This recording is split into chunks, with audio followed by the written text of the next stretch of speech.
Hey, hey everybody.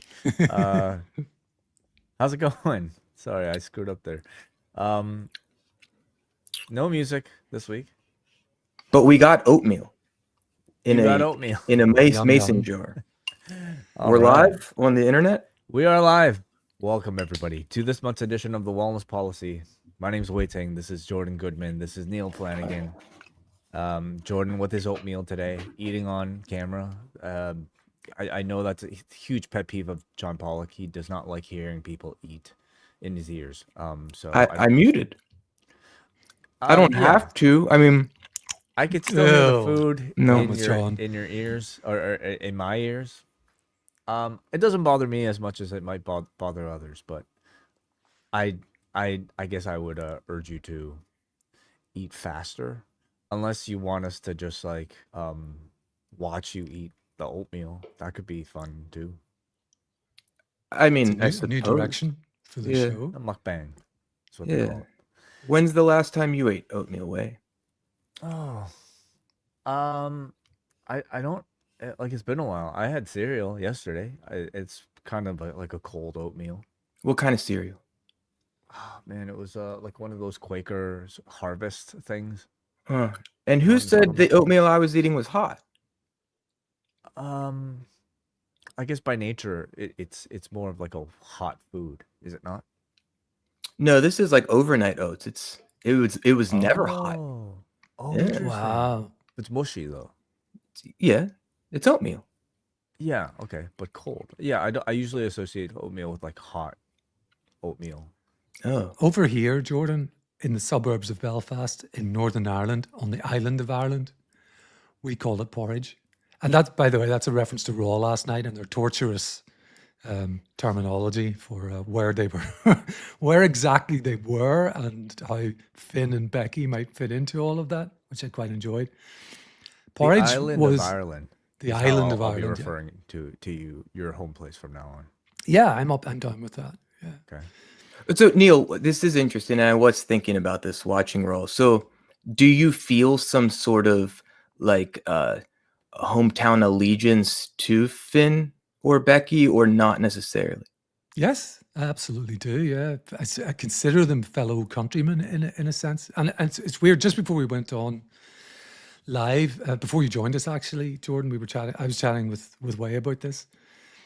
It's a complicated thing, which I'm not going to bore our listeners with because it's too complex. There's a pretty complicated history, but some of the bigger sports in my part of the world, let's call it that, rugby, cricket, which aren't, I know it for our North American listeners, big things, are organised on an all Ireland basis. There is no Northern Ireland team. You represent Ireland, and generally it would be a badge with a shamrock on it, that kind of thing. And that's pretty common. And people feel a sense of kinship with each other and so on. Where it gets political is kind of a more of a nationality thing. Are you British or are you an Irish citizen? And that kind of sense of things. I would say that's where a lot of people find difficulties and about terminology. Well, speaking of, it looks like Way visited the Mick Cafe today. I did. Yeah, I went to McDonald's for the other half of my breakfast. Like today's breakfast, yeah. I had Wow. McMuffin. Whoa. Nice. Yeah. No cheese. You don't I, have with the cheese. Yeah, with cheese in it. E. I think E. I asked for a sausage McMuffin. I think they gave me a ham McMuffin instead. When did you find out? Once you got home, or soon thereafter? Once I took a bite. But were you within like walking distance of going back and No, saying? I was in my car. I was in a bit of a hurry, so I was Would eating you, in the car. if you were there, would you be the type to say, "Hey, this is not what I paid for"? If I already took a bite, then the answer is no. Because number one, I didn't want to wait for another one. Number two, I didn't want to waste the food. So I'm. It's not that I don't care that much. It's a McMuffin. It would have been thrown in the trash anyway, even if you returned it, I would assume. Yo, I didn't want to waste it. I wouldn't want to waste the food. Right. So you could probably just keep the wrong order and then get the thing you actually desired and paid for. Well, then I don't need that much food. Hmm. What am I gonna do with the extra, like half-eaten McMuffin? I don't know. I just know what it's like to like crave something and you order it and you I wait didn't. for it. I didn't crave it that much. I mean, it was a McMuffin. I got like 95% of the McMuffin pleasure. You know, you just exchange the sausage for a piece of ham, and it was fine. I did find like a shell in the egg though, so that was kind of unpleasant. I mean, whatever. It's a McMuffin. What do you expect? You know, I it's not don't gourmet. expect shells. Yeah, I'm disappointed in them. I feel like 1 out of 10 times you're going to get a shell in your egg McMuffin. In a McDonald's egg? Oh yeah. What? Do you think What the do egg you- comes from like an eggshell that they serve? You know how they make it, right? They just they crack the egg in the little sort of mold, and Mm-hmm. then they cook it into this round disc, Hmm. and then that's it. And of course, shells might occasionally get in there. This is a fucked up order you got today. It's just pretty typical of McDonald's. Wow. honestly. Do you like the coffee? I'm perfectly satisfied with it. Yeah. You can't drink it black though. I'm not much of a black drinker. No, I like to at least have some cream. Like these days, I probably have a sugar in there as well. But have you had like good quality coffee before where you wouldn't need cream or sugar? Yes, but it's just more of a preference for me. Moral code. I relate to that. Yeah. Well, how do you guys take your coffees? Milk and sugar. Milk and sugar. Yes. If it's high 'Cause quality, you are British after all, Neil. On the British side of How dare you. the island of Ireland. How about you, Jordan? you don't have Trader Joe's in Canada, do you? We do not. No. In fact, got- often it would be one of the reasons to, or at least like one of the stops that we would make, like whenever we go to the U.S. It's just to stop at Trader Joe's. I see. Yeah, we load up on some like brown sugar oat creamer they have. It will be fully stocked in the Disney World hotel room that Neil and I will partake in, because their coffee is terrible at Disney World. At Disney. Yeah, How but much do you pay for it? oh, we don't pay for the coffee their way. It's free. What do you mean? Well, Well, you'd have to come to Disney World with me to Wait a see my second. ways. You Jordan have a has way some of getting secrets. free coffee at Disney, Well, you get like a refillable mug. and then you just present it, and they give it to you for free. No, it's self-serve. They got self-serve coffee at Disney World. At like the commissary at each resort. Wow, I had no idea. Oh, we're living large. Oh, well, when you're staying in the resort. But here's the Got yes. So, but here's the trick, because the coffee's terrible and the cream option they have is basic and terrible. So you gotta fill the mug, your mug, with the creamer first in the hotel room, then walk to the commissary and then fill it up with the coffee. I see. Yeah, it's taken many trips for me to perfect the method. This is how you steal coffee from the Walt Disney Corporation. Yes, Got it. Okay. yes. But if it's really good coffee, then it doesn't need cream or sugar. I guess that for me, it's more of a preference thing. Even like with really good coffee, I would probably put something in it. I don't think I'm enough of a connoisseur, Jordan. I know that there's some quite bougie coffee places I could go to where I know the blend has been thought about and all the rest of it, but I still wouldn't drink it black because I'm just such a basic bitch that I have to have just milk and I'm the same sugar in deal. it as well. I hope to someday get to the point where I could just like appreciate just every drop of like a perfectly black coffee. You know, Sounds like a goal. Well, could be. Could be. I kind of want to be a basic bitch. I want to fit in with the group. Well, how do you make your coffee? Hotel coffee. Is that why you're called Hotel Coffee on StreamYard? It's 'cause No, but you steal hotel coffee. oh, look at that. We walked right into that one.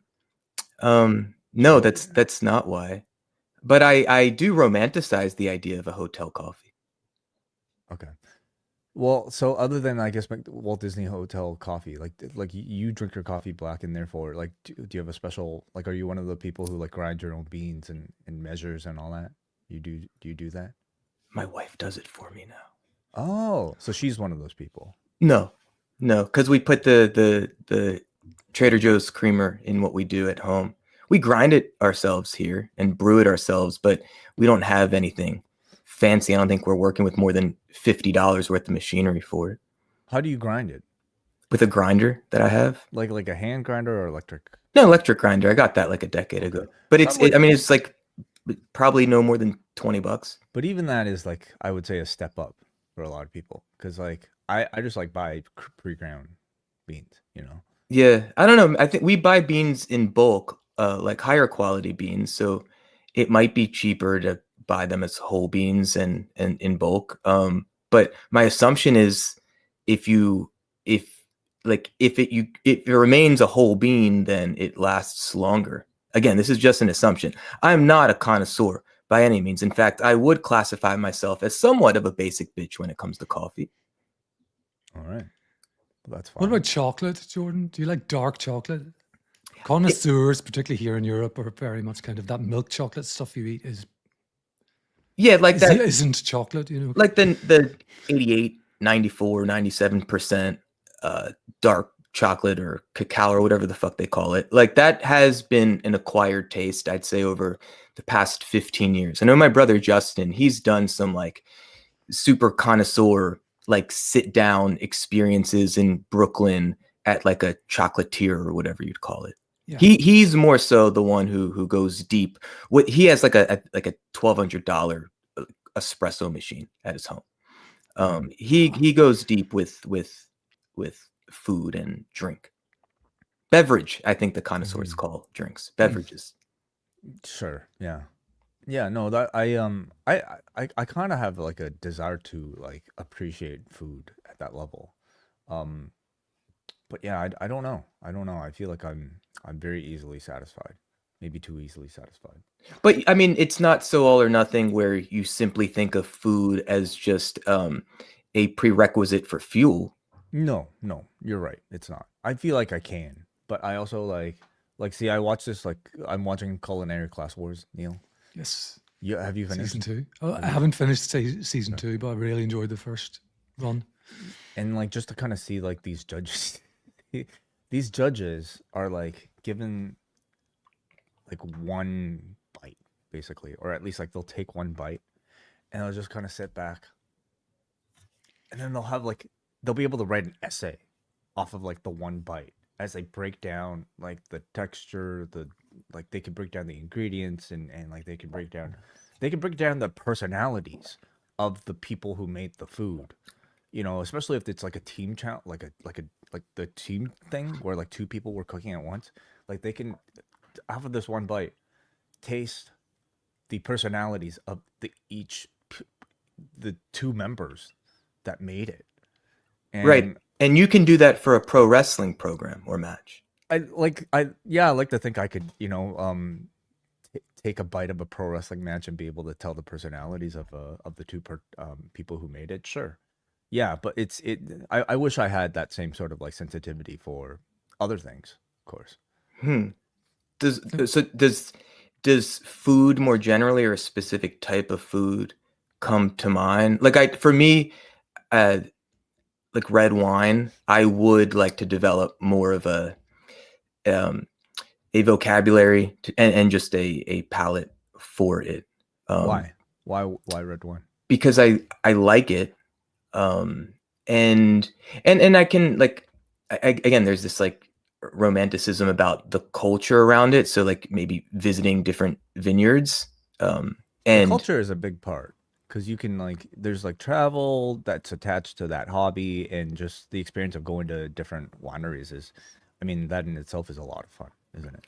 Yeah, like I kind of had it with weed like 15 years ago, but yeah, there's something about red wine in particular. I don't drink it that often, but it would, again, you could serve me a $12 bottle or a $80 bottle or a $400 bottle, and maybe it would be very obvious to me, but I'm not completely confident that I would know the difference between the three.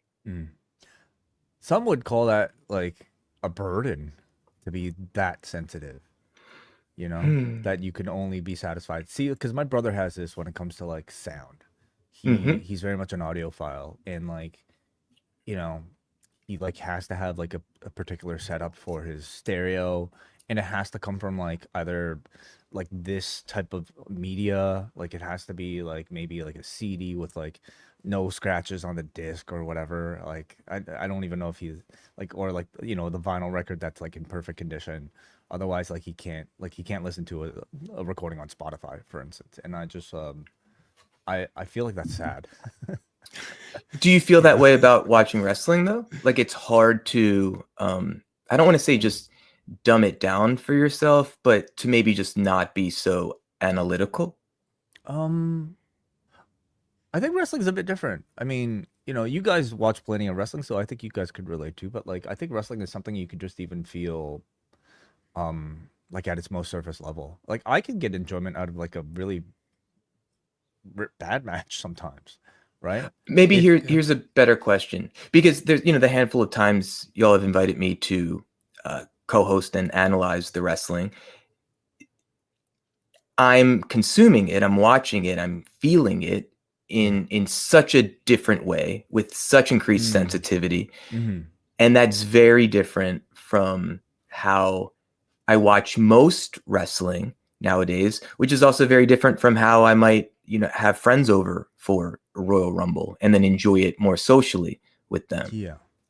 It's I assume 95% of your wrestling consumption is just the purely analytical mode. Which is So- why I prefer watching it by myself, and why I'm so not fun to watch wrestling with, as you've experienced, Jordan. Oh, during it was WrestleMania. yes, you weren't like the most hypersocial, but it was a wonderful thrill for me as a sociologist, just observing you at Is work. that right? Yeah. Speaking of, you podcast live on YouTube a lot. So when like the nose starts to drip, what's your move? I'll grab a tissue, and I'll just wipe it. Sometimes I it have might a be like tissue. I might do a little. It's just like a light drip out of each knot. So like a dab or a, will you blow? Or does John I'll get just do upset like with the, No, he doesn't get upset by that. I'll just so like the eating, he does it. I notice he does it too but has sometimes. he blown his nose? That might be a bit tougher. That might require a mute. I'm Yeah. just doing some light dabs right now, people. Live on YouTube.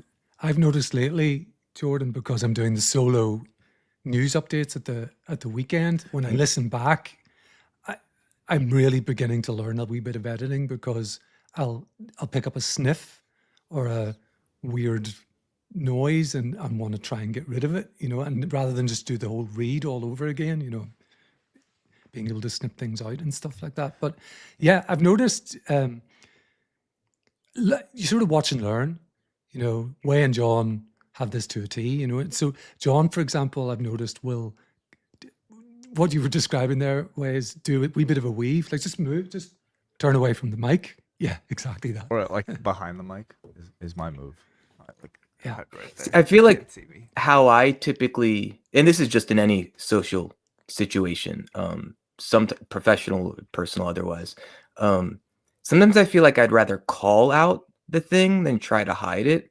So like really lean into the camera and like open the nostril and kind of shove the tissue. You like, instead of, because it's like, if you're trying to hide it, then I feel like that's almost drawing more attention.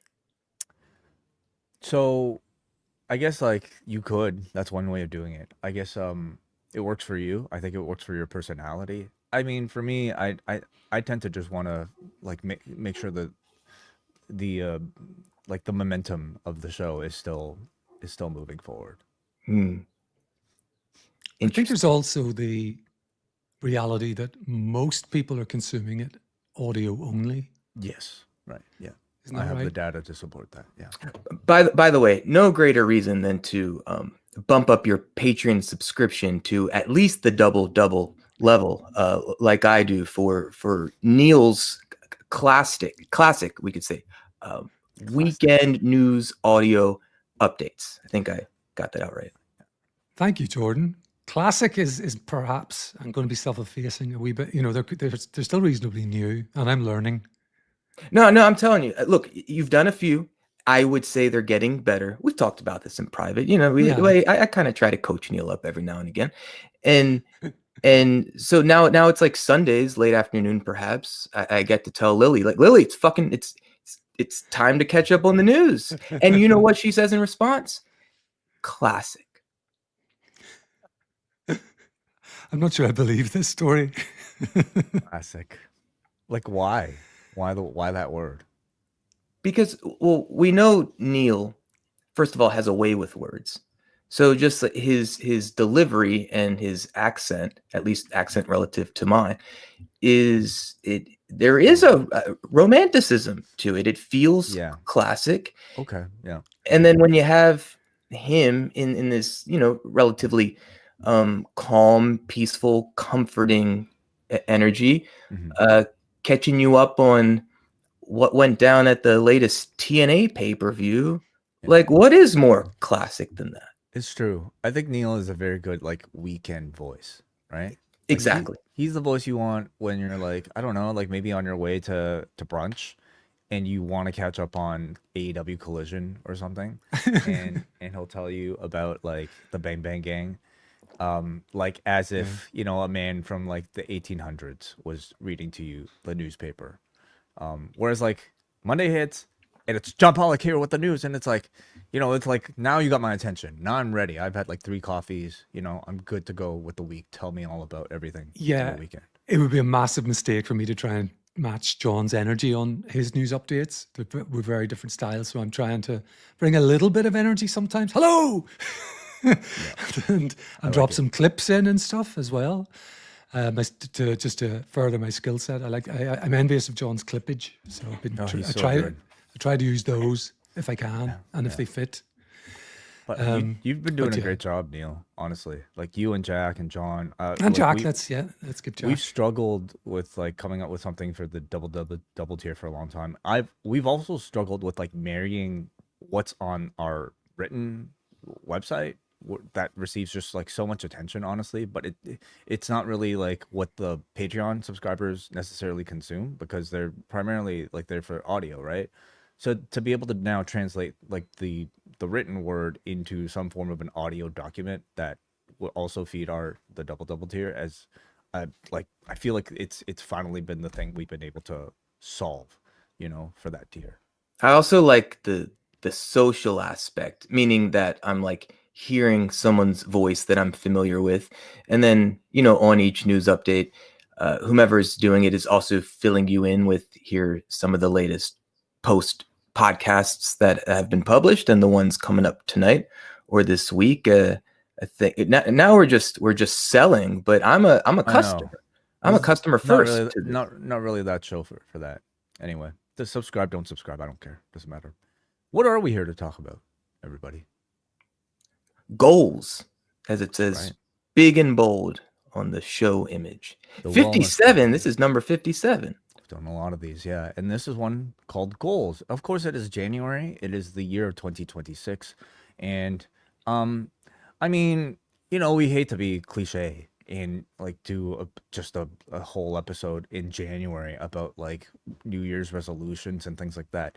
This isn't really like that, but it is kind of. But it wasn't brought up because of the reason that it's January. This kind of came about through like something relatively organic that Jordan just kind of like you were inspired by over the past week or so. Mm-hmm. So, care to tell us, Jordan, like what's really kind of hit you lately?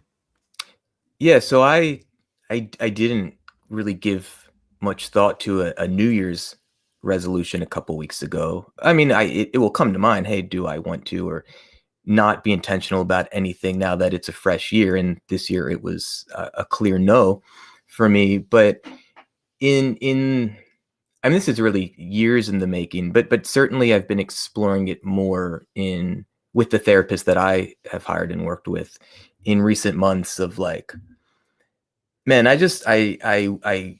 miss the feeling of like having a goal, like being hungry and in pursuit of something. And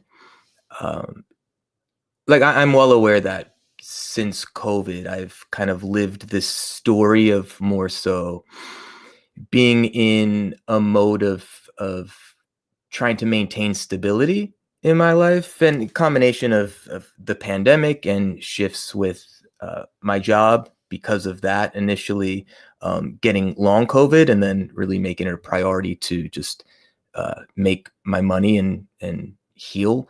Then my dad died, etc. So I feel like it's been years since I've been living with what has been more typical of me since high school, where there's just some like bigger pursuit that I'm on. And not to say that none of these things for me occurred over the past, 6 years. I started this podcast, like I started a working relationship with Wai. That was like very exciting to me and a goal, quite frankly. Again, not so specific of the goal was to have a podcast with Wai Ting.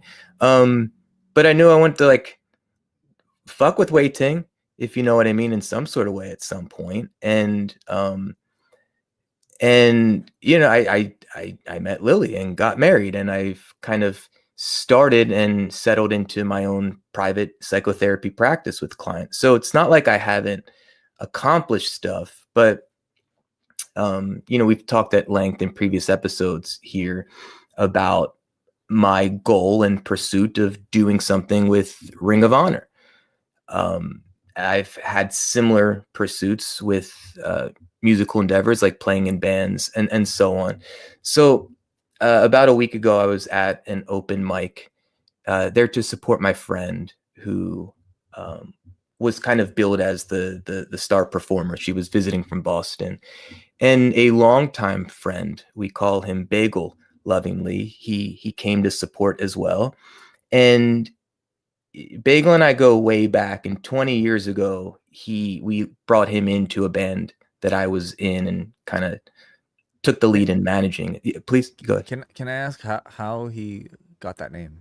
From my understanding, it was like middle school or high school, and he was like the one Jew in a friend group, hence Bagel, which has stuck for decades at this point. Okay.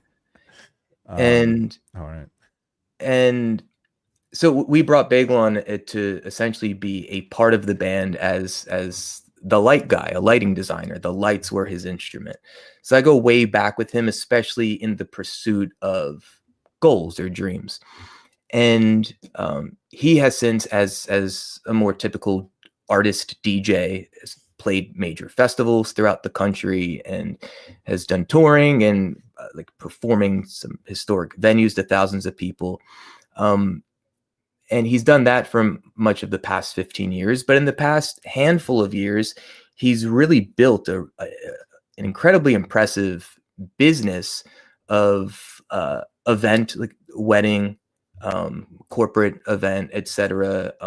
Services, including DJing, but lighting, photo booth, things of that nature. And so he just mentioned to me like, hey, we're kind of doing more in the corporate space. And recently they've had the Baltimore Ravens, the Baltimore Orioles as clients. I believe they have a booking in Philly for the World Cup later this year. And so you're saying we're doing more in these spaces. Would you be interested in kind of partnering with your Beatwell business? And Beatwell is something I've been doing for a bit more than 15 years now, where I facilitate drum circle experiences for outcomes such as wellness and leadership development and team building. And that has maintained as a business all along, but I haven't done much marketing since COVID. I busted my ass the previous decade to put myself in the position where now I still get referrals and I refer out mostly, but some come and they're interesting enough and exciting enough, and the money's right where I do it. And he just threw out the number like, yeah, you should be doing it for $20,000. And that kind of planted a seed and lit a fire in me, so much that we had a 4-hour meeting at his company warehouse yesterday about, that feels kind of interesting. So much so that I've had for the past week just $20K written on a piece of paper. And so now this is something that I look at every day. And it's, for me, it's, yes, money is foundational to much of the work we do. We all have to find some way to make money in the world, or at least most of us do. But it's not so much though, like doing it for that price or a certain price. I think part of it for me is the pursuit of like doing this in higher stakes environments. I've done well over 1,000 drum circle programs over the past 15 years, with all kinds of different populations, from like toddlers to seniors, and everything in between when it comes to intellectual, emotional, social abilities, etc. And I know for me, what I've kind of settled on is I don't love doing it with kids where half my job is behavior management, for instance. I don't like doing it in certain scenarios where I'm thought of more as an entertainer and less of a facilitator of human beings. I like going deeper intellectually and emotionally when I'm doing this work. I don't care to just sit and drum for an hour. I want to drum and then talk about the experience, make meaning of the experience. So that's naturally led me more to professional circles, retreats, conferences, workplace, and so on. And it's been a while since I've like felt this fucking hunger like I did when I was trying to make something happen with Ring of Honor. Even just sorry way, but to like a lesser extent, like trying to make something happen with you and post wrestling. I'm not offended by that. Well, you should be. I'm not. You also should have like returned that McDonald's sandwich, but I can let that go. Yeah, dude, I've just been hungry for like something just desirable to then like visualize and strategize in each next step, and to just fucking grab by the throat and take for myself to create some violent imagery for this. Because it's been a while. Like I've been doing things, but I don't know. I know what it's like as a literal teenager to have a dream to perform in a rock band for an engaged group of people, and I worked really hard to do that hundreds of times, and was able to do it relatively like early, like like a teenager.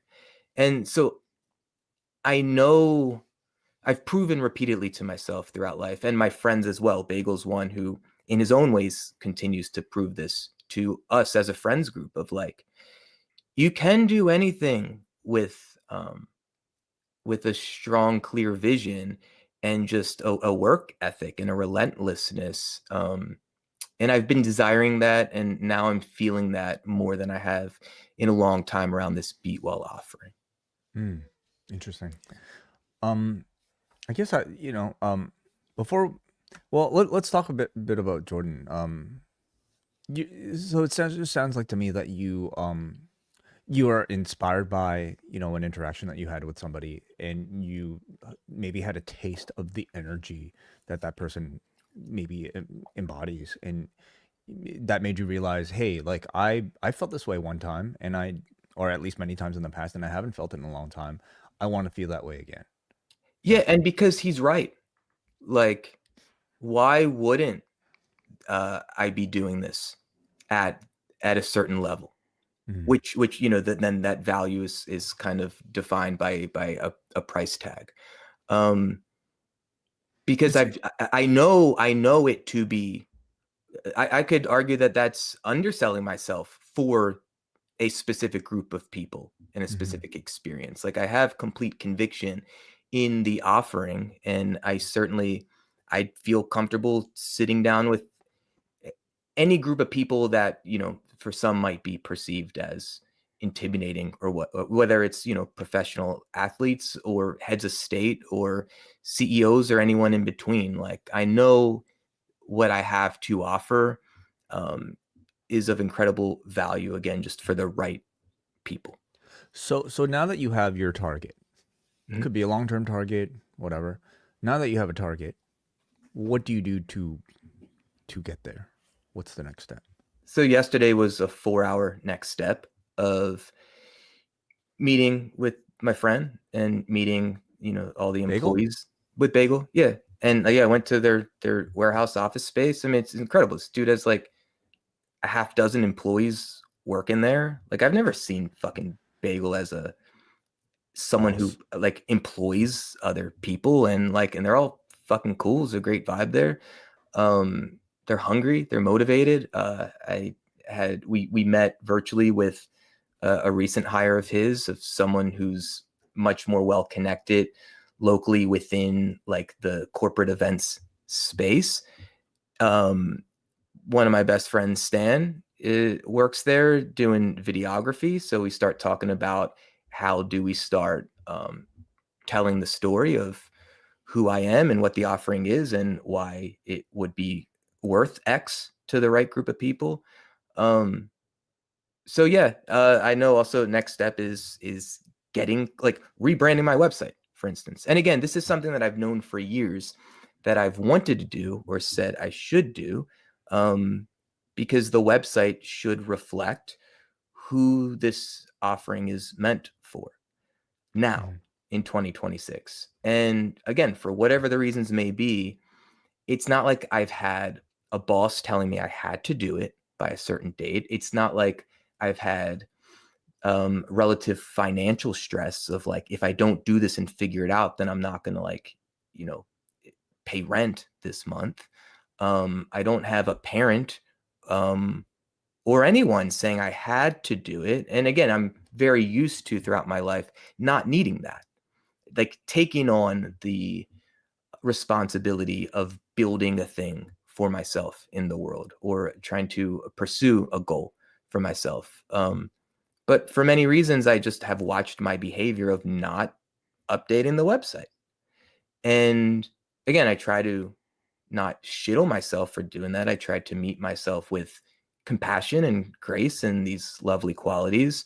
But I also know if I want to orient myself step by step by step to this North Star of what's just right now a 20K on a piece of paper, this is one of hundreds of things that I need to do. And Right. so now I again feel more motivated, inspired to start doing that. The money almost just feels like it's just this sort of arbitrary, like, you know, signal to let you know whether or not you've improved enough to get yourself to a certain level that you want to be at. Yes, and let me be clear. I've done this enough to know if I'm thinking about the money in the work is going to be exponentially harder for me. And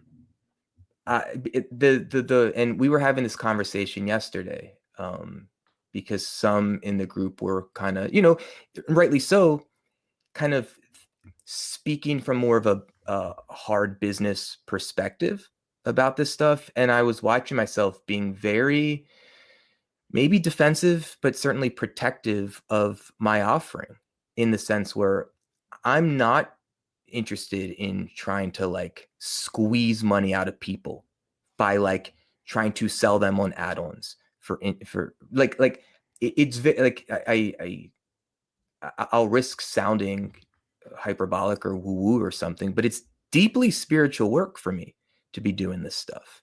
And I very much respect the people that came before me, both who have taught me how to facilitate in the ways in which I do. But also knowing that the offering is rooted in oftentimes a spiritual tradition of gathering in a circle and sharing rhythms in community.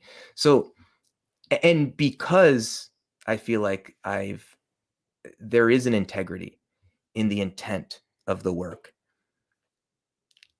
it is valuable. And the way in which we often determine value in this society, at least, is by a price tag. I could continue doing this thing for, a couple $100 all day long, but then I'm not making enough money to support a certain lifestyle, to be honest, and I have other ways to make this money where I don't have to be, packing up the car again with all my fucking drums and unloading and loading, etc. And I guess, Jordan, in some ways, you know, it's an arbitrary figure that you've plucked out of the air, but at the same time, it's just kind of reflective of the value that you know you've got. In the time I've known you, you've done some of these, perhaps just through a networking chance. You've met someone who knows someone, and you've managed to get into a corporate gig where you've probably undercharged significantly. I think Amazon were involved at one point, wasn't it? A local, at least a local sort of part of the company. Yeah, They, did it. Yeah, with the like 30 managers at a local Amazon distribution center. But like my most recent gig was bougie ass office space next to the White House. 50 people all throughout North America. They meet twice a year. And again, like it's such the business of this business has been difficult for all kinds of reasons. First of all, I always knew that marketing would be the biggest hurdle because, again, like it's not hard to market dentistry, for instance. Like people already know what it is, what a dentist is, and why it's valuable to hire a dentist, schedule appointments with a dentist, etc. Most people don't know that a drum circle program is something that exists that they could hire to bring to their community, let alone it's valuable enough to pay X amount for it. But also then just the pricing of it has been a challenge. Like for you guys for post wrestling, when you started the Patreon, I'm sure it wasn't as difficult because you had a sense that this is what like other content creators with similar offering like are charging, maybe somewhere between $5 to $10, $5 to $15, $2 The to number $20. the number really was 5, and we decided 6, because we knew we were going to offer a lot more than what other Patreons were offering at the time. I mean, a lot of Patreons at the time was like, you know, they were offering like maybe one bonus show a month, and we were going to do something at least weekly at that point. It's expanded now to like almost like its own sort of daily service, right? And so we always knew, okay, like, you know, 5 would have been okay, but like we knew that at some point in the future, we were going to over deliver on, I think, what the standard was, right? So we decided on 6 then. We might have even considered 7 at the time, but like, oh man, that seems like maybe too far from 5, and I don't know how people would feel about that. So then let's make it 6, and then we'll keep it like this. Ended up keeping it for 8 years, but like yeah, that was sort of the number why we arrived there. Yeah. So I've done these programs again. This is now 15 years. I did many for free the first few years, and then I was like, you know what, I'm gonna take the risk of asking for $150 for this offering, and that felt kind of intimidating when I was younger to do that because I hadn't, and I didn't know what the quote market would deem it to be worthy of. And let's just say this DC gig, I don't know why, but there's a part of me that feels protective of it. But let's just say I quote it somewhere between $1,000 and $2,000 for the offering, and the person said yes immediately. And then I'm thinking, oh, I maybe could have tripled that and gotten no resistance to it. In fact, I could have quadrupled it and they would have said yes. And the story of what they were paying for would have been elevated in the sense that they're getting something worth X. And thus, in their mind, it might be of higher quality or better. So what is the limit to that? You're saying quadruple you could have gotten away with. Well, what if you quintupled or sextupled? Like what is the sort of actual limit of where you feel like you're overcharging and you're not able to deliver? You don't think you could satisfy the customer? I don't know. I think it all depends on who the group is and the context of it. So again, if and I've done these conferences in DC where there's like quote unquote keynote facilitators or speakers, they're certainly charging tens of thousands of dollars. And I've stood in those rooms and visualized myself doing that at some point. Again, but like what the story I'm sharing, it was literally a month before COVID lockdown. This was February 2020 in DC. But and now 6 years later, I'm starting to re-engage with that kind of energy within myself again. So let's say, Jordan, tomorrow you got a client. You would tell them it's $10,000. Mhm. Okay.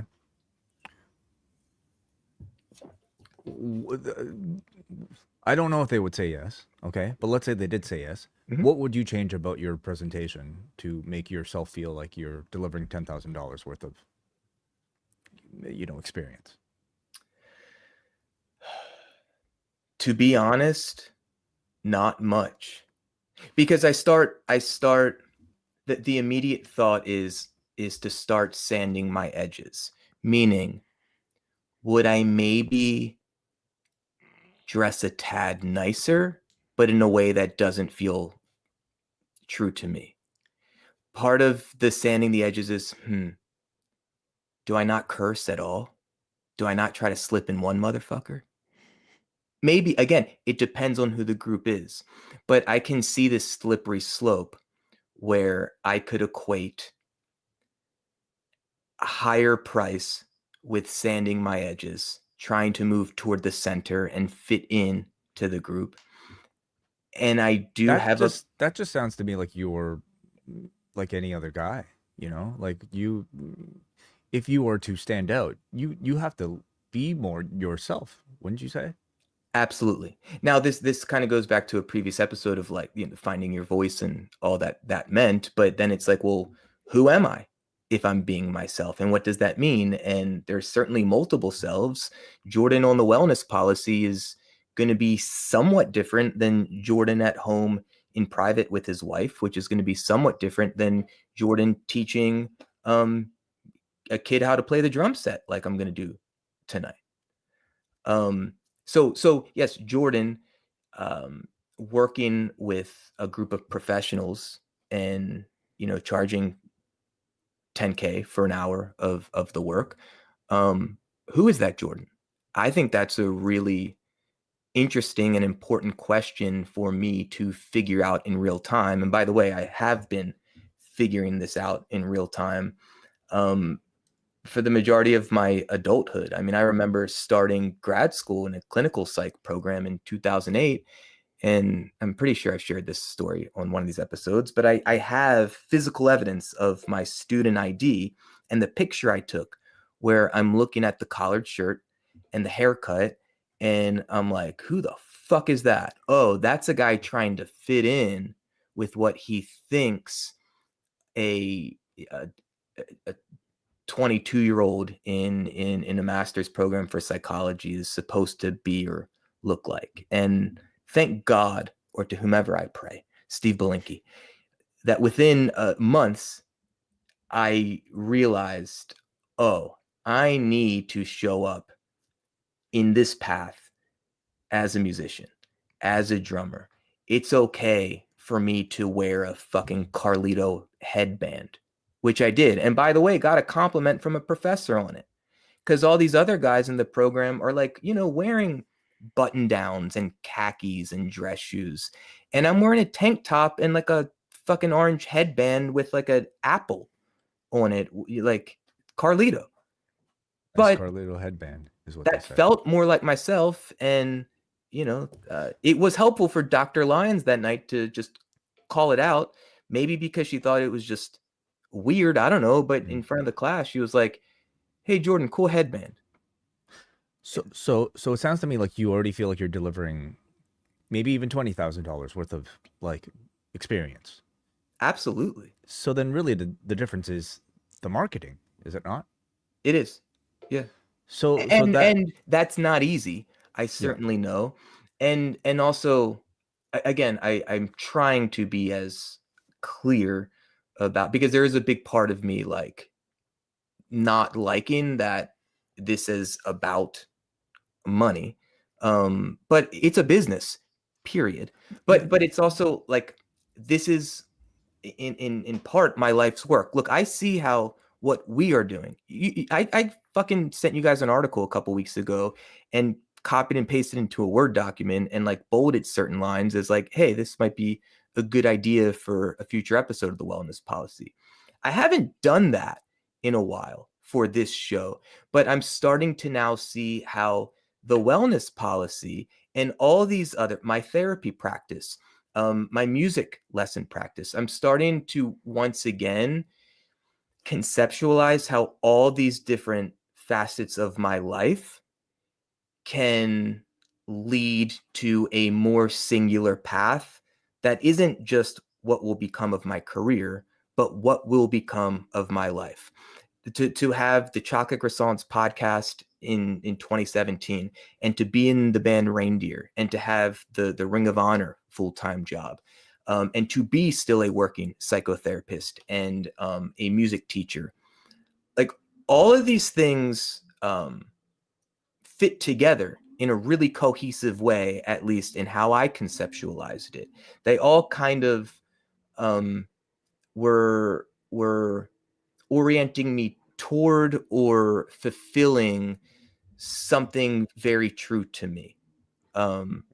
Jordan, my reading of the 20K thing is not, it's just living in the real world. Like, you're not sort of setting a price tag because it's show me the money. It's kind of, because of the feedback that you've gotten on successful previous times that you've done this, that there is a definite value to it. And I think also in some ways, to tie it back to wrestling, it's probably worth what people will pay you in a sense.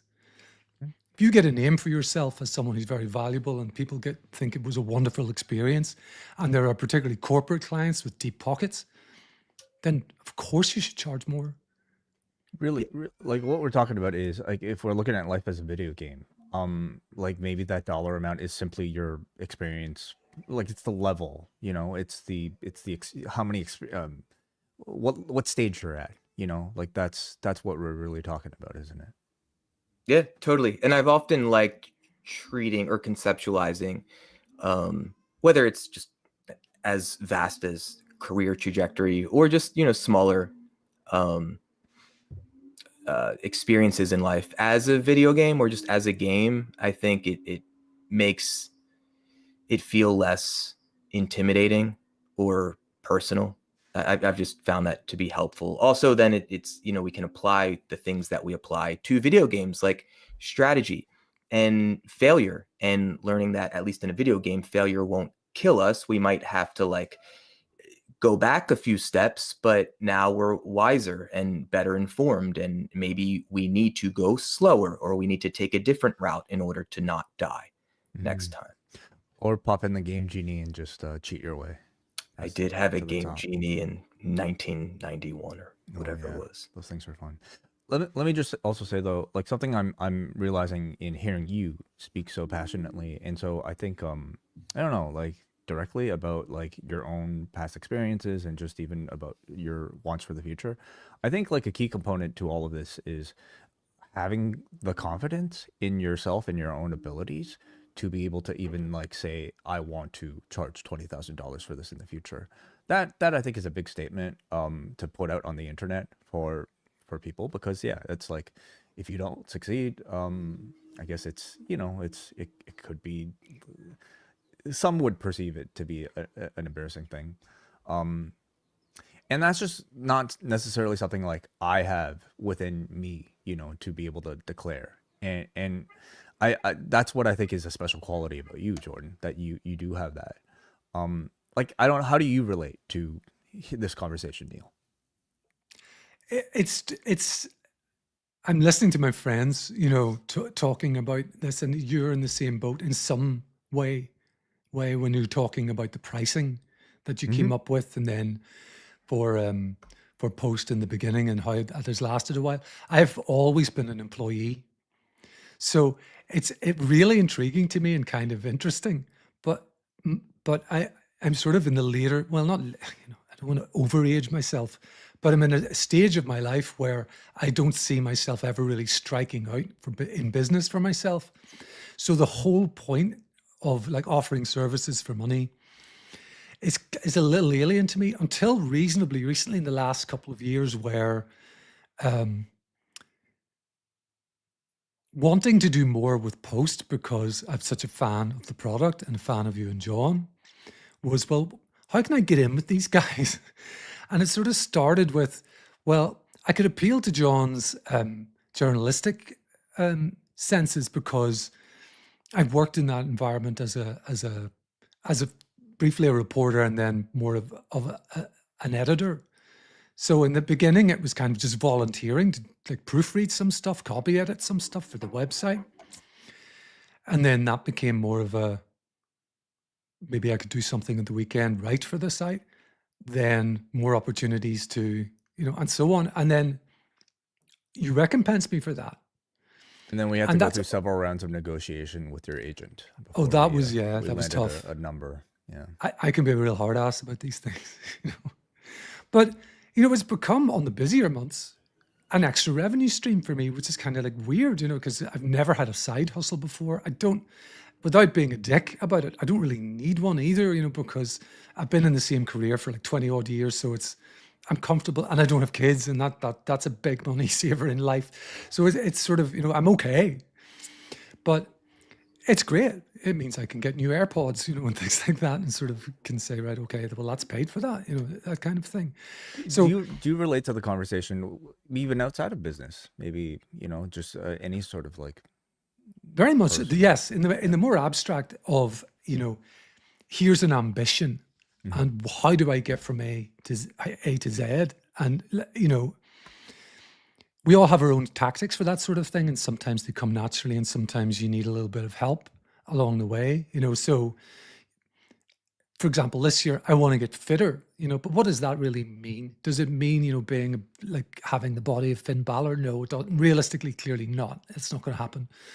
But does it mean that, I can walk more, feel a little stronger, that kind of thing? Then yes, and even listening to like John talking about fitting in 30 to 40 minutes of working out and how he does it is a little, kind of He does have the body of Finn Balor now, by the way. yeah, so I hear. It's well hidden under those button-down shirts, one of which I'm wearing today, Jordan, being a corporate guy that I am. Stooge. That's it. I want to speak more, Wai, you mentioned like having the belief of something being possible. So Wai, Neil, I'm sorry. Neil, it sounded like a few years ago, fucking with post wrestling in some sort of way was the North Star. Can we agree on that? Certainly, yeah, and you know this. And did you have the belief that it was possible? Yes, I came to the belief that it was possible because I think I sent, as a lifelong wrestling fan, as a long-standing fan of the podcast and of the people, most importantly, who make the podcast, I've always felt, and I'm sure this goes for many, many listeners or very loyal post-wrestling listeners, they feel like friends of John and Wai, and I sort of felt, well, I could get along with these guys. I know I could because I have very similar sensibilities with them and sort of, I chime with a lot with what they say. Those sorts of things all played into, well, yes, I could, but how do I get there? Sure. But also part of it is, and tell me if I'm wrong, but I don't know if you necessarily had it in mind of like, I'm going to be first on deck to fill in for one of them to review SmackDown, or I'm going to be a news reporter for them. I did not have that kind of those levels of specifics in mind, no. But I'm pretty sure you had a belief in self, in your ability to do that. I'm not saying that you'd be the best at it, and certainly not like 10 out of 10 on the first or even 10th attempt, but at least enough belief in self that you could step into the arena of post wrestling and not die. Yes, absolutely. And I knew it would be a learning curve because although on the editorial side of things, the website, the writing, the editing, I had confidence going in because that's kind of my line of work. Mm-hmm. Podcasting, very much a novice in the beginning. And so going from a few guest spots to, particularly on Friday nights, a pretty regular rotation now. That's been a big learning curve and a form of sort of personal development that I didn't know I would be getting into, at 50, which is really cool. It is really cool. Yeah. And why I'm so appreciative and see it as such an act of generosity for Bagel last week to be like 20K, because he believed in the potential of what I offered. He's seen me start 15 years ago from, he was one of the guys. Hey friends, would you be down to come to this party I'm throwing? I'm going to lead a drum circle. I'm just figuring this shit out. I took a couple trainings. I've been watching YouTube videos, trying to figure out a way to like integrate this into my grad school program. He was one of the first people, like at the ground level, to see me start to flirt with it. And then he saw what I've done with it. So he's had this belief. And even though I knew it to be true, it's now been many years where the belief hasn't been so present within me. But he just planted a seed, and clearly that's all I needed for it to reawaken within me, because he reflected that he believes the potential in what I have to offer. And so it made it easier for me to believe it too, or at least to reconnect with that belief. And it's so, I don't think it's necessary when we're goal setting, but it certainly goes a long way to have some sense of faith in what's possible. Now, also, I don't think we need to have a clear-cut outcome of what the goal is. And of course, you could Google SMART goals and goals that are measurable, et cetera. And that can be incredibly helpful when it comes to routine and discipline, et cetera. But Wei, I previously shared with you a Facebook post. And if you're interested, like in digging into the details of this story, episode 20 of the Wellness Policy, Neil and I co-hosted when Wei was on paternity leave. It's called Designing Your Career. But I got pretty granular about how I had this goal related to Ring of Honor, and then all the different steps I took to eventually make a full-time job, which, by the way, was not the goal initially, but how I made that possible. So what you're looking at, it's something I shared a few years ago. I believe the original post was in 2014. I made a Facebook post simply saying, writing down an affirmative goal is the first step. And then I published that affirmative goal. I will share a Beat Well Play Shop with the Ring of Honor wrestling crew. That was the goal. I knew they were based in Baltimore. I don't know if at that time I had appeared live on Fox 45, which was the news station that Ring of Honor's office ran out of. But again, because of location, I knew that I was close enough to it for this to be a realistic goal. I also had the belief, even in 2014, that what I had to offer in a Beat Well experience would be of great value to the wrestlers of Ring of Honor. And also perhaps, the staff. Again, I didn't really know the ins and outs of who the staff were at that time, but that was something at the time that felt sexy to me, that felt interesting to me. It was a goal that was worth pursuing, knowing that achieving it may not happen, right? No different than you start a band, and if your goal is to like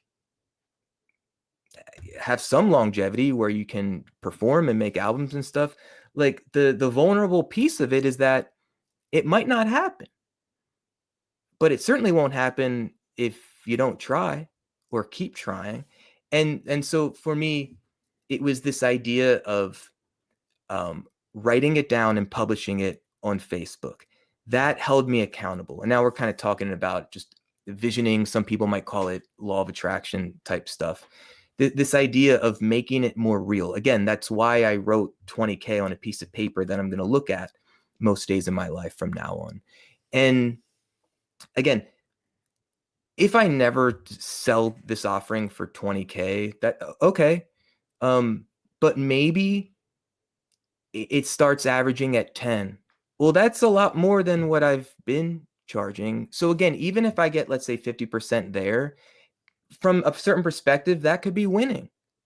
Mhm. You know, I mean, I have written down in the past at a pretty high level training with a neurologist who's the one who published all this research 20 years ago about how a group drumming protocol can have all these physiological, biological, and social emotional positive effects on people. And mind you, this was a neurologist who shared with us that after the training with us that weekend, he was going to the White House to consult federal staff in terms of health and well-being. So I kind of believed this guy, and he ran us through an exercise where he had me write down on separate note cards all the different steps I could take to be the world's most successful drumming psychotherapist. Okay, like again, like I'm just using what other highly successful people use for themselves in terms of goal setting tactics. And so part of it is just affirming it as a goal. I knew that if I were to publish that post on Facebook as I did, it would already make it more real in that I'm feeling the sense of accountability to kind of like try to achieve it. Hmm. But also like the brain and the our unconscious physiology doesn't necessarily know the difference between objective reality and the fiction or the theater of our mind. So like being attacked by someone physiologically can be very similar to us like having fear that we might be attacked, if you guys follow. And the we can use this to harness positive results too. So acting as if we're already doing the thing that we want to be doing. Visualizing. If the last Beatwell gig I did, like in preparation for it, again, I didn't know who the people were going to be. I didn't know what the room was going to look like, but I periodically would visualize to the best of my ability myself doing the work Mhm. and feeling good about it, feeling impactful, feeling successful in doing it. Because, I mean, if not, sometimes my mind in particular could lead to more anxious thoughts where I'm not feeling as confident or having thoughts of, having imposter syndrome of like, who am I to be charging this much? Who am I? I'm, barely 40 and much of these people might be 20 years older than me. So this idea of like visualizing success, acting as if the thing has happened or certainly can happen. And so a punchline with me putting out there that my goal was to do this Beatwell play shop with the Ring of Honor roster. First of all, that goal never happened. I never did anything drumming related with these wrestlers, but I did way more than I ever could have visualized or to have believed could be possible or true. So again, like the goal doesn't necessarily, or the North Star doesn't necessarily have to be so black or white, because oftentimes like life happens. Who thought a pandemic would happen, for instance? Who know I'd fucking run into Joe Koff on a plane? But I do believe that, serendipity or not, me spending the previous couple years orienting myself and my thoughts and my behaviors to trying to do something with Ring of Honor, that set me up for when I did experience Joe Koff. I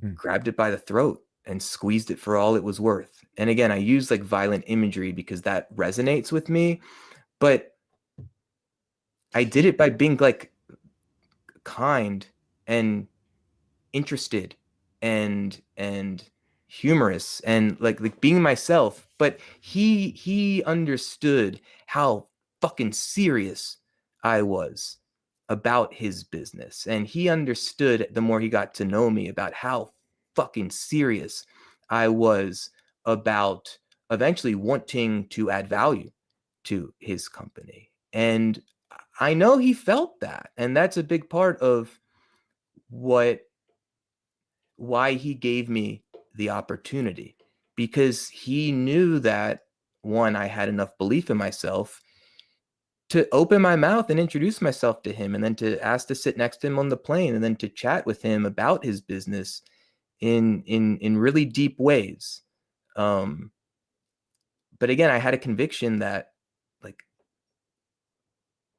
I could hang. We have some calls for this particular topic. Let's first of all go to Corey. Hey, Corey. Welcome back to the Hey show. guys, Hey, how's it Corey. going? Good to see you, bud. Happy New Year. Good to see you. Happy New Year. Yeah.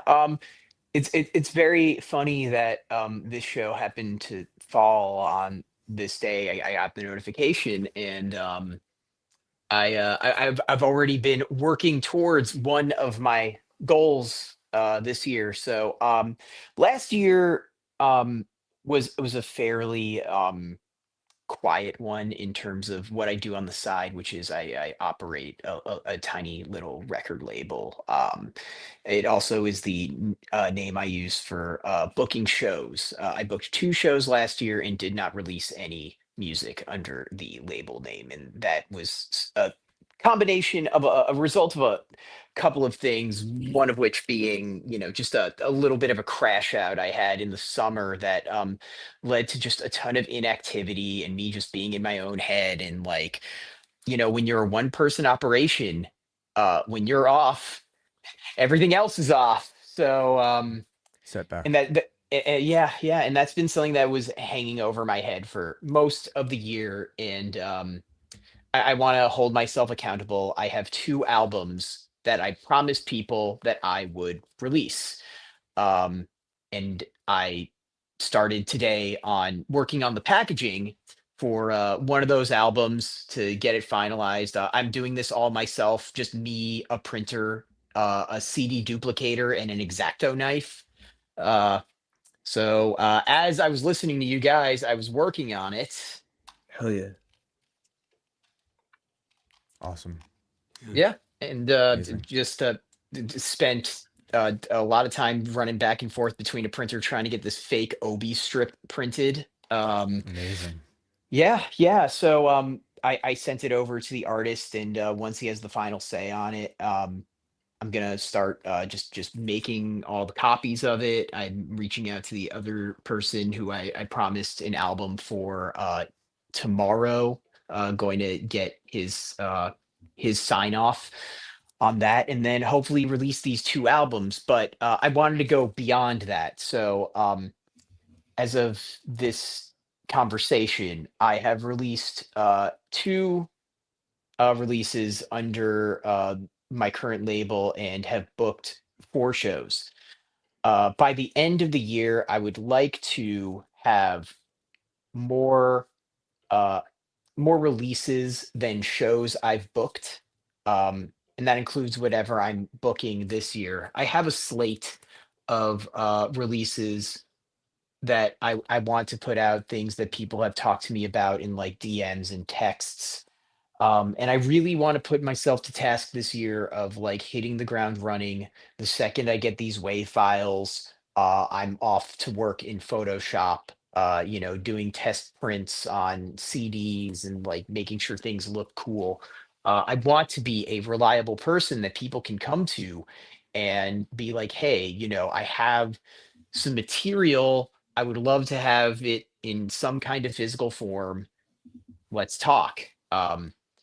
And I put a lot of pride in like the sort of quote unquote craftsmanship part of it.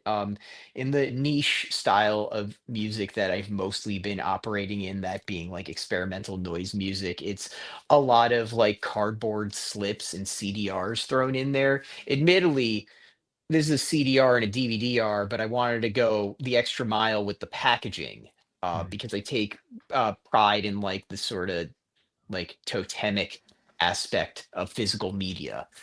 Um, What is it that motivates you, Corey? Like, what are you doing all of this for? Why are you energized to do it? why am I energized to do it now versus over the summer, or why just in general? I was gonna ask the same question, maybe worded a bit differently. So beyond like the DIY, like doing it like with your hands, a physical product, like why is this meaningful for you to Yeah. release music and to promote shows? Yeah.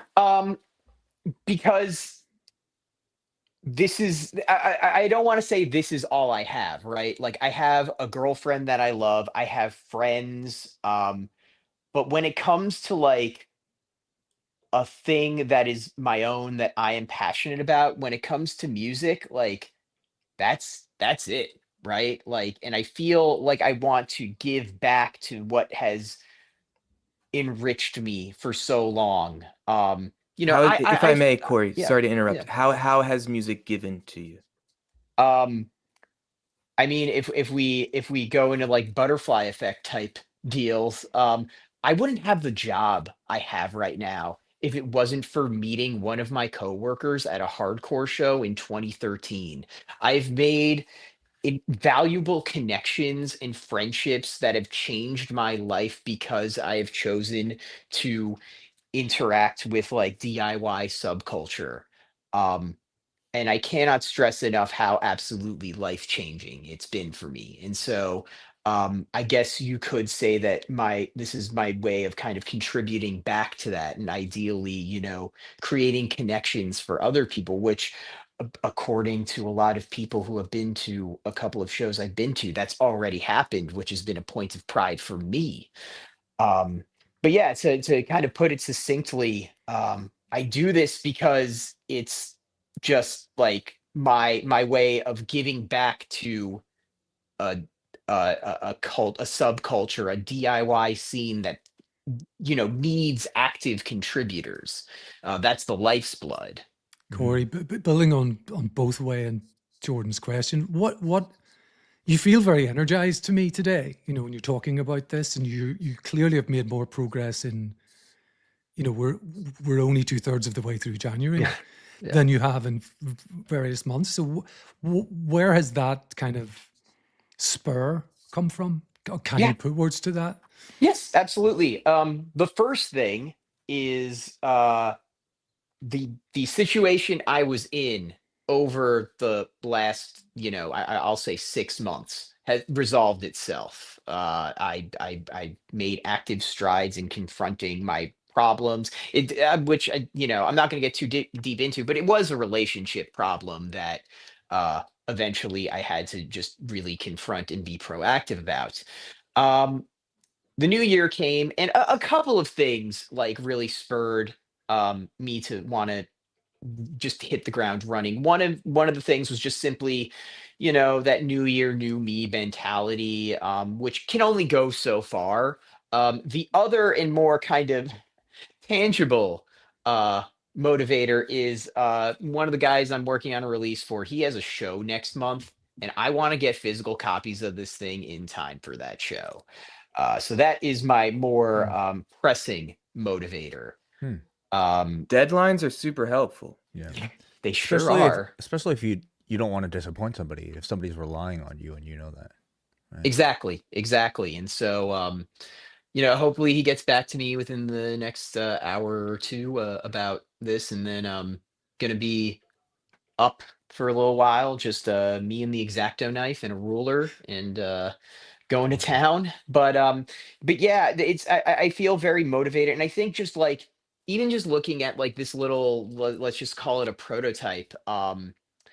It's like I made this, I helped contribute to this, and now it feels like a real thing that I can do rather than existing as like two Photoshop files on my computer and a Google Drive with a WAV file on it. Sure.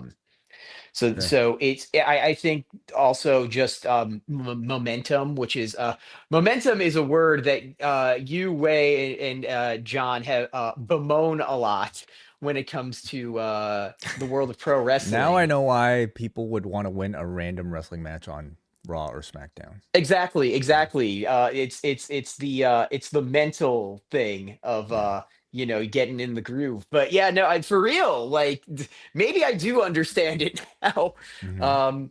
But it's just nice to hit the ground running and like get towards. And I realize that it is a very arbitrary goal of like I would like more releases than shows that I have booked. That's a good But goal. Good goal. yeah, Yeah. for me, it makes sense because I value like the timelessness of a physical thing that someone can have in their collection. Well, you've It's already booked something that, 4 shows, so at the very yes, least, you want to have at least 4 releases, which is more than you've had in the past. Is that right, Corey? So that yes. in itself, I think, is already like you're striving for like a something loftier than what you had achieved before. Yeah, Yeah. definitely. Well, All right. Well, thank you for entertaining all my discussion, guys. Hope you have a good rest of your day. thank you for sharing, Respect, as You too, Corey. always. Corey. Let's go next to Brandon from New Jersey. Are you there, Brandon? I am here. Hello? Can you hear me? Yes, we Yes. can. What's up, man? How are the roads today? They're fine. This is brick ass cold out there. You gotta have that grit to be working outside today, man. Just the pure grit and the salt in your hands to survive a day like this. It feels like I'm in Hoth right now, but doing well, man. Watch out for the Wampa. I know, right? Or the guys, those little guys, those little Jawas. Um, Are they? Brandon, what would you order at the McCafe? I don't know, man. They got those forever chemicals in their product now. I think I'm gonna steer away from anything McDonald's. what, even in the coffee? Who knows, man? The government's trying to kill us now, man. We're trying. What is this in reference to? What are forever chemicals? What is that in particular? It's just like this stuff they put in your produce now, like fast food chains and stuff like that to give diseases and stuff like that. I don't know. I sound like a Joe Rogan podcast right now, but What do you anyway. eat? Do you eat like the chickens? I'm guessing that you have I farm? eat my eggs. Yeah, sure. That's awesome. But they're kind of in a drought right now because it's kind of cold out for them to Yeah. produce. So I got enough eggs to stocked up for myself and whatnot. So, Brandon, it looks like we might be getting like a significant snowstorm this weekend. At what point do you just say, "Fuck it, I'm not delivering these packages"? You could say fuck it, but I'm a can do type of guy. I don't know. I like my job. I like being out and about. I enjoy not talking to people and just dropping stuff off. If I don't.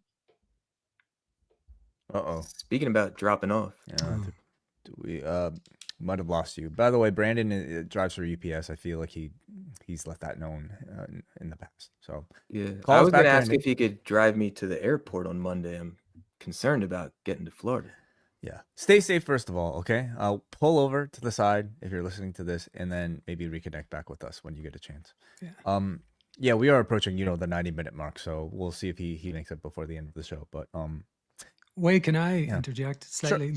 One like really quick question for Jordan. What happened to the lightning bolt? I noticed it on the Facebook post that Way had brought up, and that used to Oh. be it used to be a real sign-off thing for you. Yeah, that's it's- turned into the parrot in recent years. The tennis ball as well. Yes. But in I more noticed. recent years, the parrot emoji has kind of become a signature, if you will. See, now like emojis in the body of text is like socials text especially like feels like it's something that like it's a sign of AI. You know, including the what do they call it? The M dash. The M dash. You I know, don't. I never. Which I used to be fond of, and now which will I never use. I actually use in my actual writing or try Me to, too. but now I try not to. Hey, Brandon's back here. We're gonna try to reconnect with him. Are you there, Brandon?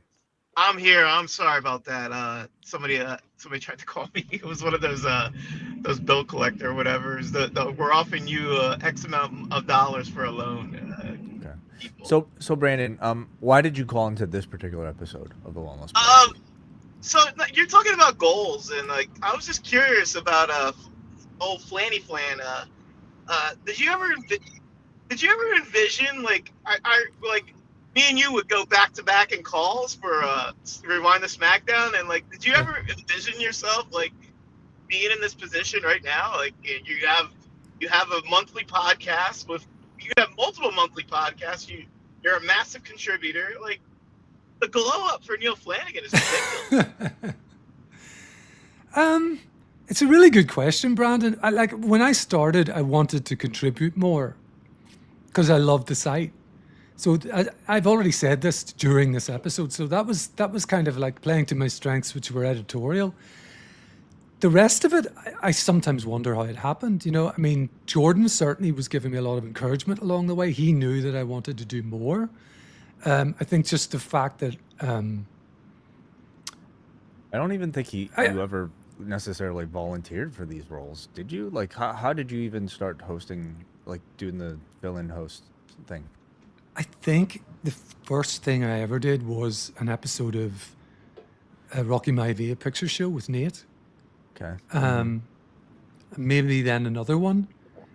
I really don't know. I can't remember. I can't put a date or even a year on when I sat in for the first time on one of your Yeah. major, if you like, podcasts, one of the review shows. It's I hard for could me say to at remember. least like the thinking from our end, whenever we need a new voice, we think from our little universe of like people who have appeared on shows before, and when it comes to like Raw and SmackDown especially, people who watch on a week-to-week basis. And I don't know if like you had started writing for us already before that, Neil, or what, but obviously like you seem like you were following like pretty closely. So at that point, it also just comes down to availability as well, and whether or not Yeah. somebody's willing to do a podcast late on a Friday night. So, I mean, you check all those boxes. On episode 20 of this show, I kind of lay out a formula, if you will, of Seth Godin, his book Lynchpin. And from memory, there were kind of 4 pillars to this approach, and that is certainly been a blueprint that I've used in various goals. But I think Neil, as well, intentionally or not, one of them is to simply show up. Neil would show up and call on Friday nights and contribute his voice to your show. Another pillar is be remarkable, like stand out. So Neil also called and I think was a pleasant presence and often made good, valuable contributions with his calls. And be generous. Be generous. Neil didn't do this only because he was expecting to host or co-host a show someday. Neil wasn't and hasn't been a patron of Post Wrestling. He's done it because he enjoys it, but it's also like in the spirit of generosity of like he believes in you guys. He hasn't been a patron because his expectation was to go to All In for free and talk to Tony Khan, for instance. It's true. It's but- a really good. It's really interesting when you put it that way, Jordan. But it's absolutely true. Yeah. I mean, I don't want to big myself up as a generous person, but I was not looking for what's in it for me. That was never the point. It was, I really enjoy this. I love their shows. I really like these guys. I get along with them, I feel. Yeah, that comes what can across. become of that. And as Way says, there's practicality elements too. Not everyone's around on a Friday night to do the filling in. I suppose that's where showing up, I suppose, is one of the pillars that you talked about. I'm available where other people maybe wouldn't be on a regular basis at that But you time. literally could have been doing anything else with that time, and I you guess. chose to continuously show up in the presence of John and Wai and what they were creating. And I think it can be a fine line when we have more defined goals, when we're hoping for a specific outcome. And it is this balance. So, like, for instance, using the Ring of Honor example, once I developed a relationship with Joe Koff, I would pay full price for all his pay-per-views. And he never asked me to do this, but I would immediately, oftentimes, email him. Here's what I liked, here's what I didn't like, and here is ways that I would solve some of the things that I didn't like. And to his credit, he always responded, sometimes that same night, not always with great length, but just appreciation for what I had to offer, and an invitation to keep on doing it. And it would have been so toxic, I think, for me to be doing that continuously with this expectation that he owed me anything in return. Yep. Yeah. I really tried to be clear with myself that this is, of course, it would be great if something somehow comes of it, but I really needed to be clear about the spirit of generosity. I'm Gratitude. doing this, sure, like, because whether I benefit or not in any material way, I believed in the potential of Ring of Honor. I loved Ring of Honor, especially 2014, 2015, 2016. Would I have been buying and watching in full every pay-per-view? Probably not. But now that I had this relationship, it was meaningful for me to start doing that and to start gift giving, to give my feedback to him and take it or leave it. I'm not selling him anything.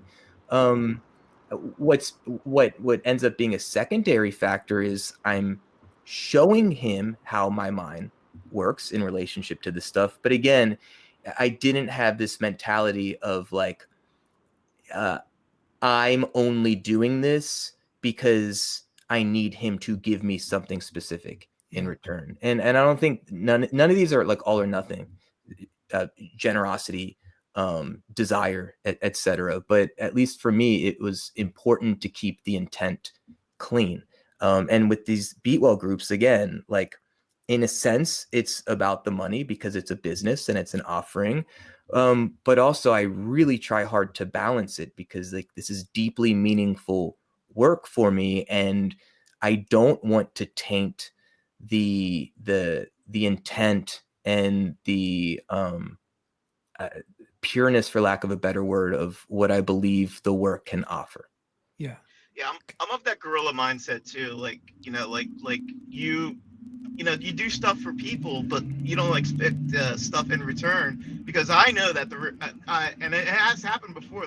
The universe will reward you back with that good faith that you showed to whoever you're trying to be generous to. And Yeah, good and Brandon, faith is a great term for that.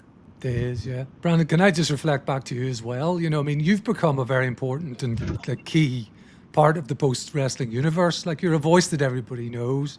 You've got these semi-regular watch-along things, which have become a bit of an event. Did you think that would happen? I didn't think that would happen, but like, I always, like, I had a goal of, like, I used to love, like, sending emails in and, like, having John and Wai read them because they were so goofy and ridiculous. And, like, I love creative writing. Like when I was in college, like, I wanted to be a writer, but, like, due to other circumstances, I went to this job and whatnot. But I mean, it's never too late to give up and whatnot, whatever. But so, like, I used to do creative writing for the late Jordan Breen, like, sending emails to his show back in the day. Yeah. And I remember, John Pollock and Wai would have him on there. And I was like, that was when I first found out about them too. And then they started Push Wrestling and whatnot, and they started taking emails. And I was like, you know what, let me try this gimmick out. Let me try this bit out of just sending ridiculous emails and seeing if they would read them. And maybe if I show that I'm funny enough, maybe the universe will work in a crazy way, and maybe we'll work together or do something together in some form or fashion. I mean, and lo and behold, I mean, you know, I'm doing a 90210 respective of a season with John Pollock. I mean, it's pretty humorous, but yeah, I didn't expect anything from them, but I appreciate them thinking of me and appearing and doing stuff like that.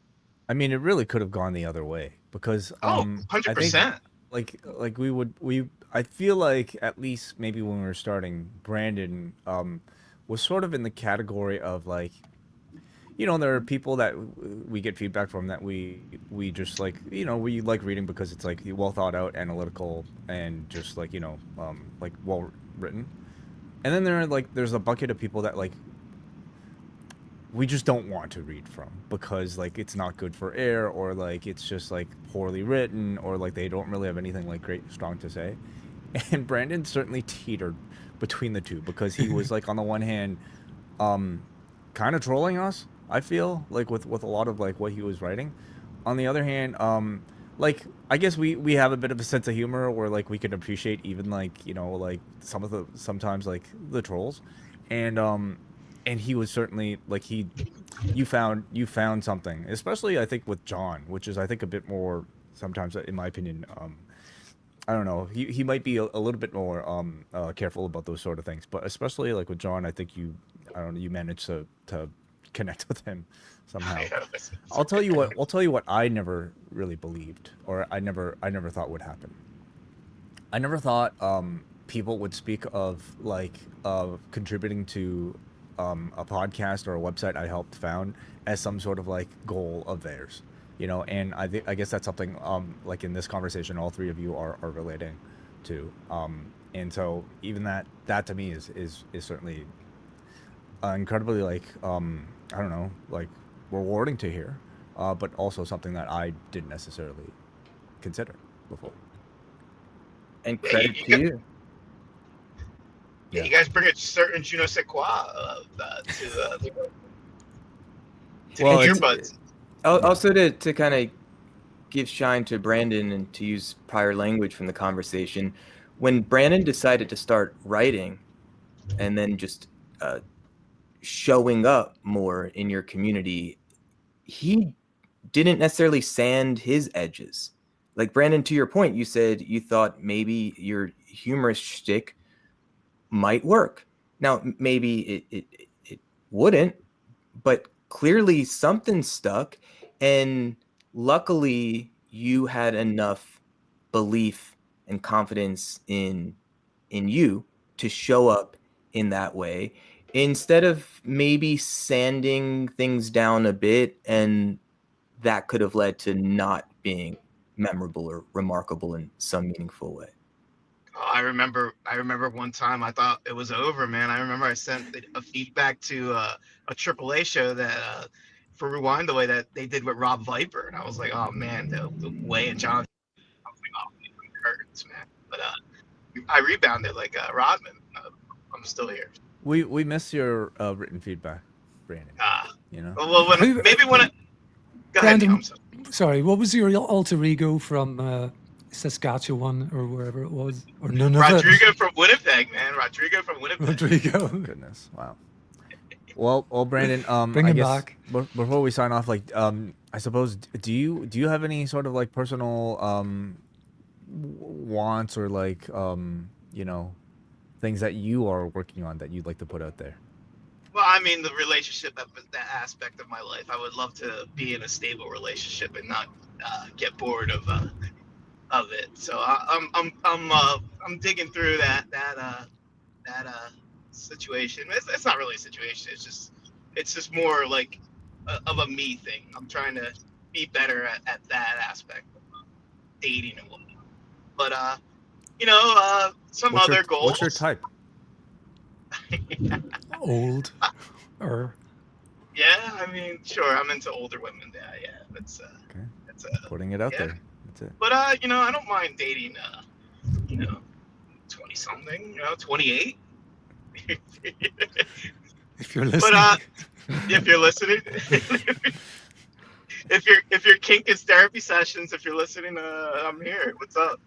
But no, Okay. being a better person and whatnot. Just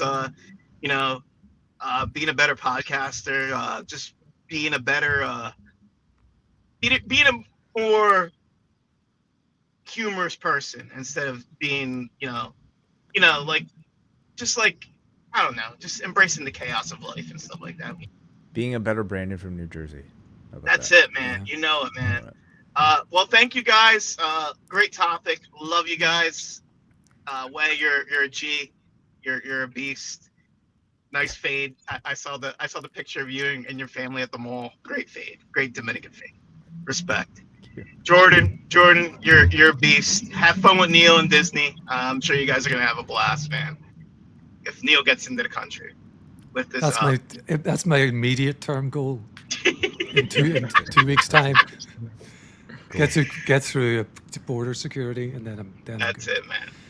Thank you, All right, Brandon. guys. Thank you, man. Thank you. Stay Thank safe. you. Bye Stay bye. safe, man. Thank you. Bye bye.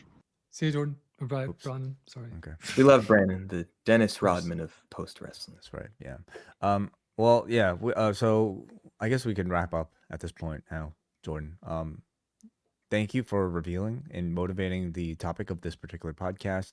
Neil, do you have any sort of final words or things you'd like to put out there?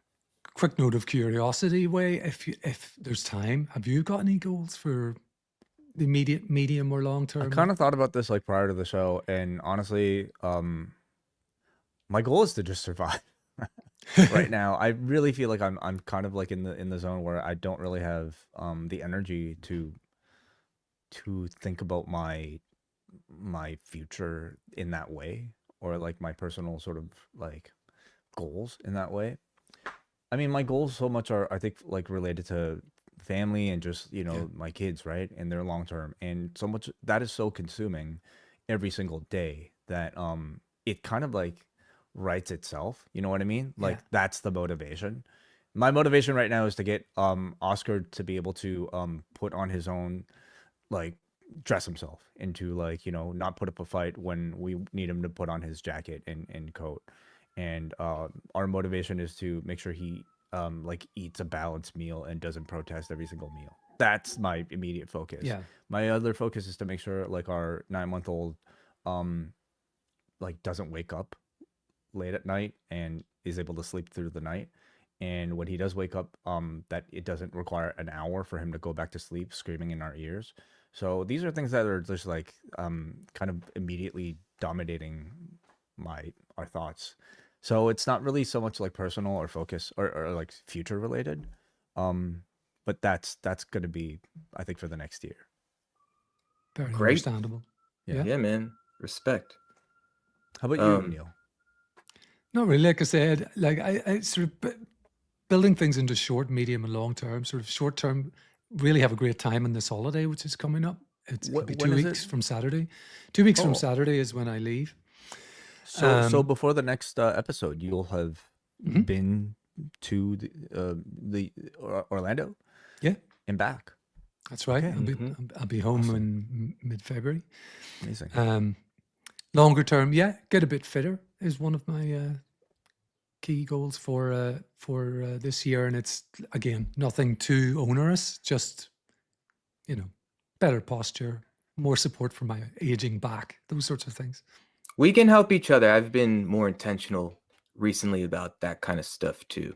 And again, like, first of all, I thank you both, but I thank just this broader community of the wellness policy for letting me share the way I did today, because again, this is another version of me affirming or manifesting what I want, what I desire.